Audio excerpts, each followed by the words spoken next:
Morning class. मैं रणविजय सिंह ओम चाणक्य प्रतियोगिता अकादमी से आप सभी का स्वागत करता हूं। दरअसल इस संकट की घड़ी में आप सभी को ये सलाह भी दे रहा हूं मैं, और आप सभी से ये रिक्वेस्ट भी करता हूं कि आप सभी लोग अपने घर में रहें और सुरक्षित रहें। दरअसल आज हमने वीडियो बनाने की इसलिए सोची है क्योंकि आपका जो एग्ज़ाम है सीटेट का, उसकी डेट आपकी जुलाई में निश्चित है और अब तक ऐसा कोई नोटिफिकेशन नहीं है कि आपके जो आने वाले एग्ज़ाम है जुलाई में वे पीछे हटेंगे। अब तक तो ऐसा कोई कंफर्म नहीं कहा जा सकता ना कि आपके जो एग्ज़ाम है वे पीछे हट जाएंगे। वैसे कुछ बच्चे जो मेरे से जुड़े रहते हैं फ़ोन पर, वे कह रहे हैं कि नहीं सर पीछे हटेगा। मैं मान लेता हूं कि पीछे भी हटे, लेकिन क्या इस बात की श्योरिटी ली जा सकती है कि वो एग्जाम पीछे हटेगा? नहीं ली जा सकती, क्योंकि यदि वैक्सीन इससे पहले आ गई तो एग्जाम उसी डेट में हो जाएगा, ठीक है ना। और मैं चाहता हूं कि भाई आपकी वैक्सीन जल्दी आ जाए, एग्जाम पीछे हटे या ना हटे, वैक्सीन ज्यादा जरूरी है। लेकिन फिर भी हमने आपके सीटेट के एग्जाम को टारगेट करते हुए अपनी तरफ से पूरी कोशिश की है कि आपका एग्जाम पास हो जाए, आप उस एग्जाम को क्लियर कर लें। तो इसी उद्देश्य को पूरा करने के लिए आज हमने आपके प्रिपरेशन स्टार्ट की है ईवीएस के लिए। ईवीएस का अगर सेक्शन देखा जाए तो ईवीएस के आपके दो हिस्सों में बांटा जाता है। आपका 15 नंबर की इसमें पेडागोजी होती है और 15 नंबर की इसमें आपका एनसीईआरटी या फिर फैक्चुअल क्वेश्चन पूछे जाते हैं ईवीएस में। टोटल आपका 30 नंबर का होता है, आप जानते ही हैं। तो इसमें पेडागोजी और एनसीईआरटी से ही रिलेटेड क्वेश्चन पूछे जाते हैं सामान्य। कुछ फैक्चुअल भी आते हैं। फैक्चुअल आपको काफी हद तक करा भी दिए होंगे क्लास में, जब आपकी ऑफलाइन क्लास चल रही थी, जब आप कोचिंग आते थे तब आपकी शायद काफी हद तक हमने फैक्चुअल क्वेश्चन कराए भी थे आपको। लेकिन अब बिल्कुल टारगेट बैच आपका चलेगा जो कि केवल और केवल सीटेट की प्रिपरेशन के लिए होगा ईवीएस का।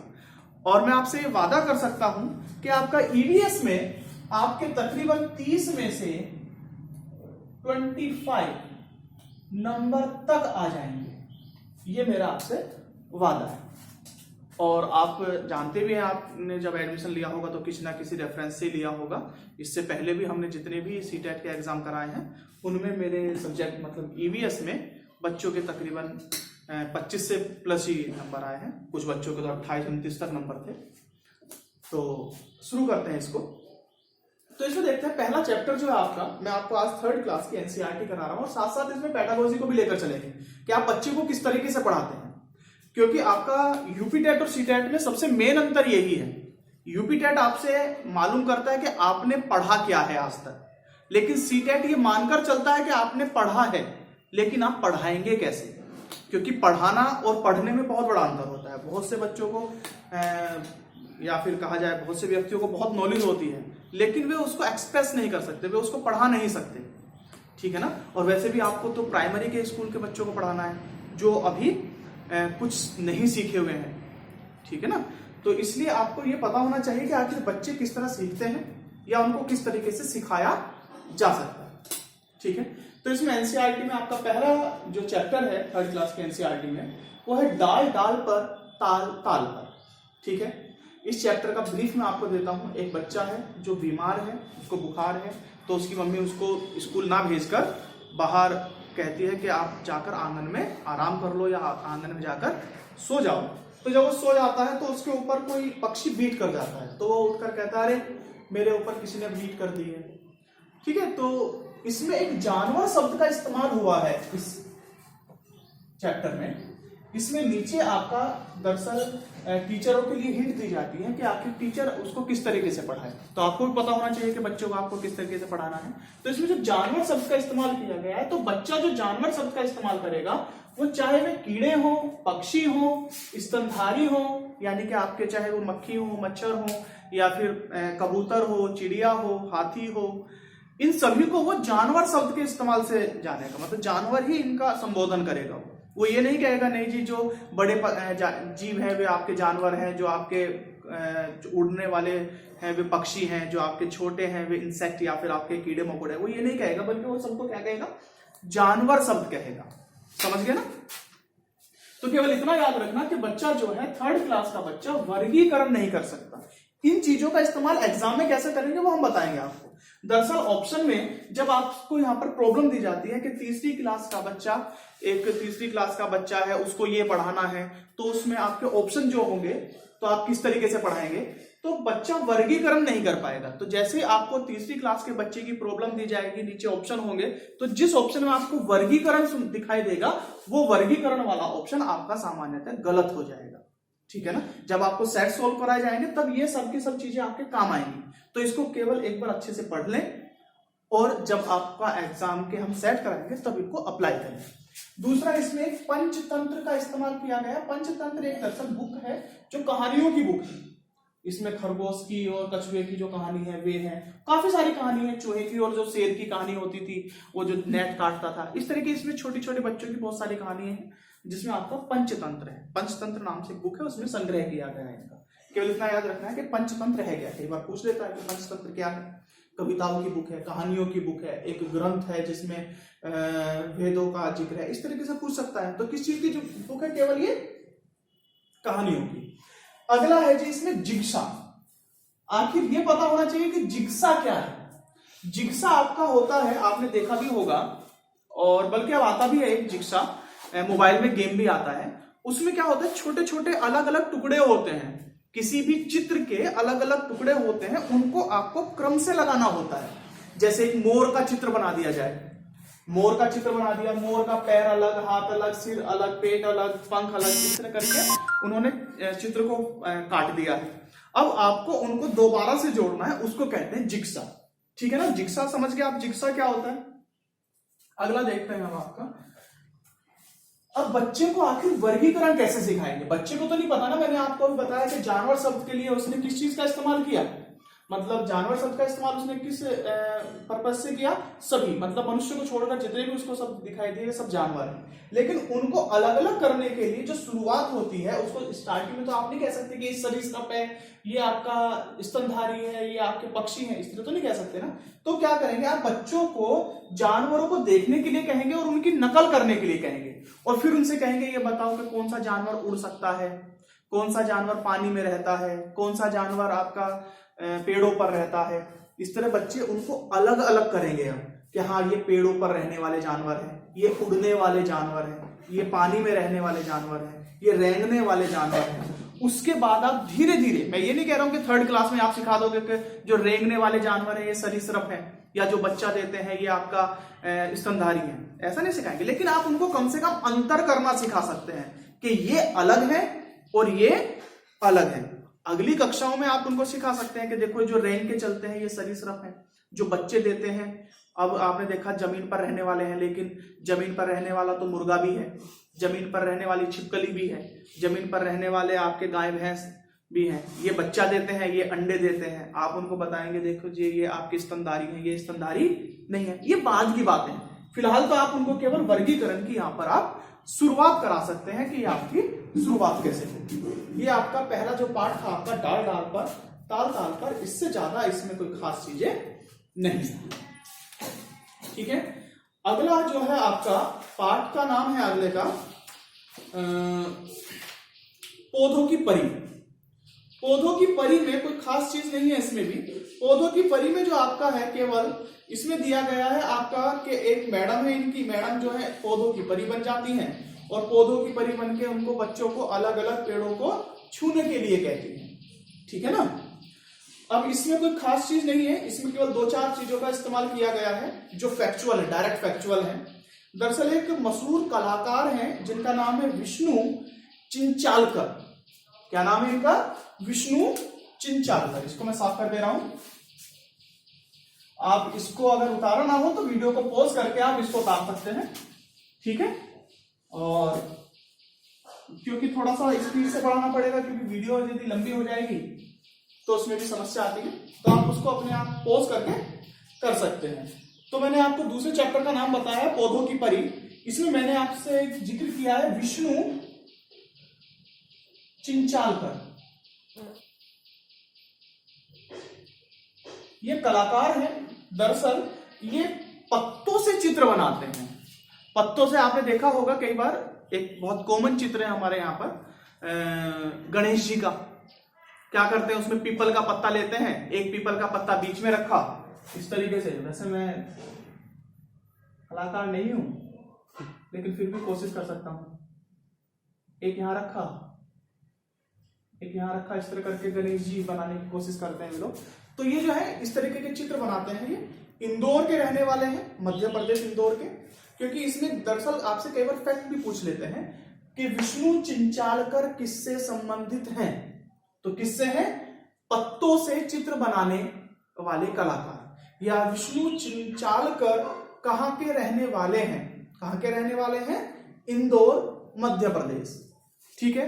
सीटेट में, ईवीएस में एक सबसे मेन क्वेश्चन है आपके मैपिंग का। मैपिंग में इसमें हर साल 2 से 3 क्वेश्चन आते ही आते हैं। और ये याद रखना, जिन जिन राज्यों का मैं जिक्र करूंगा या जिन जिन शहरों का मैं जिक्र करूंगा, इसमें आपसे पूछा जाता है। जैसे इंदौर कहां पर है? तो इंदौर कहां पर है? मध्य प्रदेश में। मध्य प्रदेश के उत्तर में कौन सा राज्य है? मध्य प्रदेश के दक्षिण में कौन सा राज्य है? मध्य प्रदेश के पूरब में कौन सा राज्य है? मध्य प्रदेश के पश्चिम में कौन सा राज्य है? इस तरीके से आपसे क्वेश्चन पूछे जाते हैं। ठीक है ना। तो ये जो मैपिंग के जितने भी सवाल है वो आपको लास्ट में कराए जाएंगे, ताकि एक साथ ही पूरे मैप का आपको ज्ञान हो जाए। ठीक है। तो इस बात की आप चिंता मत करना कि मैपिंग का आपको नहीं कराया जाएगा, मैपिंग का भी कराया जाएगा। ठीक है ना। तो अब दूसरा चैप्टर को शुरू करते हैं। इसमें हम, तो जैसे कि आपको पता लगा दूसरे चैप्टर का नाम पौधों की परी है। इसमें मैंने आपको लिखवा दिया था विष्णु चिंचालकर एक कलाकार हैं जो इंदौर मध्य प्रदेश के रहने वाले हैं। ये सूखे पत्तों से चित्र बनाते हैं। दरअसल चैप्टर में दिया गया है, एक ब्रैकेट में देकर चैप्टर में दे दिया गया है, और जो भाई बुक में है वो आपके लिए मोस्ट है। ठीक है ना। बड़े अजीब से फैक्ट लगेंगे कि आपको, कि इतने सारे फैक्ट कैसे याद कर सकते हैं। आपको इससे रिलेटेड कुछ नहीं याद करना, केवल ये याद करना जो दिया जा रहा है। ठीक है ना। बच्चों को ऐसा लगता है कि ऐसा तो कुछ भी पूछ सकते हैं, जैसे हाथियों के झुंड के बारे में पूछेंगे तो आप कहोगे शेर के झुंड के बारे में पूछ सकते हैं। भाई शेर के झुंड के बारे में बुक में नहीं है तो आपसे पूछेंगे भी नहीं। केवल किसके लिए है? आप हाथी के झुंड के बारे में, तो हाथी के झुंड के बारे में पूछेंगे। तो इतनी टेंशन लेने की जरूरत नहीं है, केवल जितना मैं करा रहा हूं इतना पढ़ लीजिए, पर्याप्त। अगला है, बच्चों को कविताएं गाना अच्छा लगता है, उन्हें जबरदस्ती याद करने के लिए नहीं कहना चाहिए।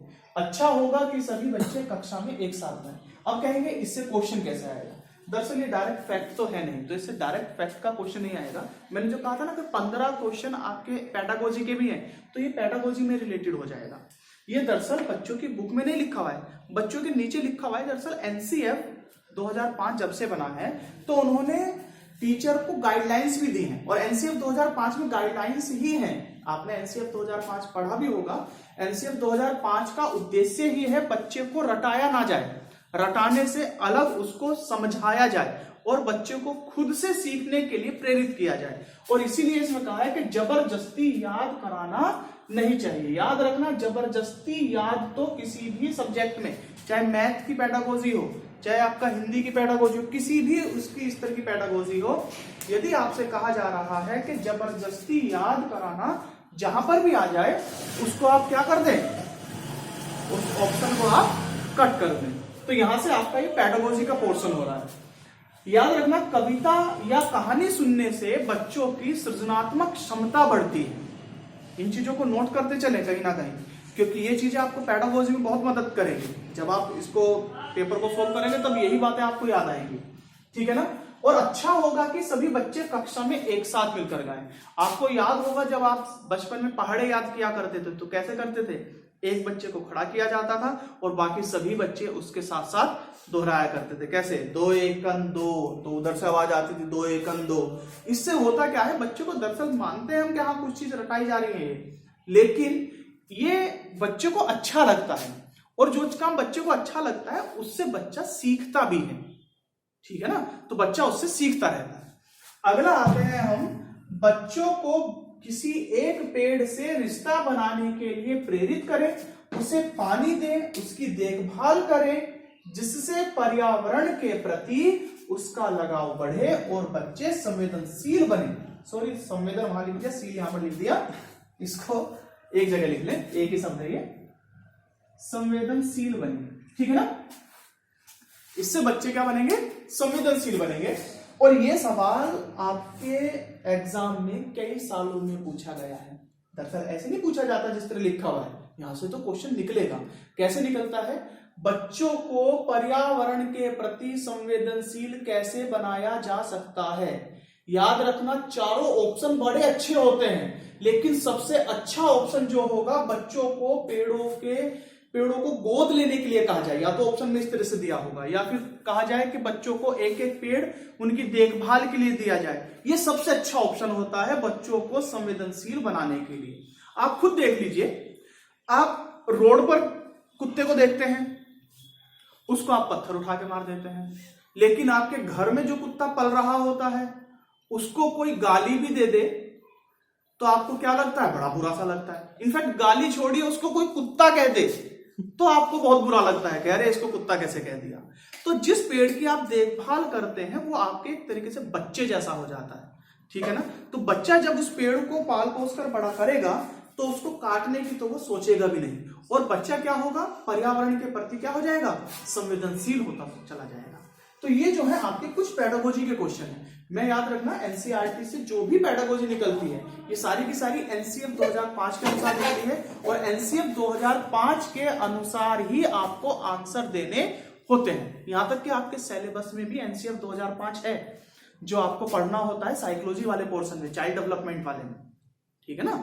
तो आपका ये जितने भी मैं आपको आंसर दिलाऊंगा ये एनसीएफ 2005 के होंगे, जो स्वयं एनसीईआरटी में लिखे हुए हैं। ये मैंने अपनी तरफ से कुछ नहीं लिखा है इसमें, ये एनसीईआरटी में डायरेक्ट लिखा हुआ है कि टीचर क्या करे। ये टीचर के लिए है, ठीक है ना, ये बच्चे के याद कराने के लिए। ये तो डायरेक्ट फैक्ट है, ये तो बच्चा भी याद करेगा, लेकिन इन चीजों को बच्चा याद नहीं करेगा। इन चीजों को, ये बच्चे को पढ़ाने की चीज नहीं है, ये बच्चे को कैसे पढ़ाएंगे उससे रिलेटेड है, ठीक है ना। तो बस आज इतना ही आप लोगों के लिए। दरअसल ये हमारी शुरुआत थी, और हो सकता है इसमें हमारी कुछ कमी रही हो, क्योंकि क्लास में हमको सामने पढ़ाने में और ऑनलाइन पढ़ाने में थोड़ा अंतर होता है। तो इसमें यदि कोई भी कमी लगे या आपको कहीं पर डाउट हो तो आप लोगों के पास हमारे कॉन्टैक्ट नंबर हैं, आप उससे कंफर्म कर सकते हैं। धन्यवाद।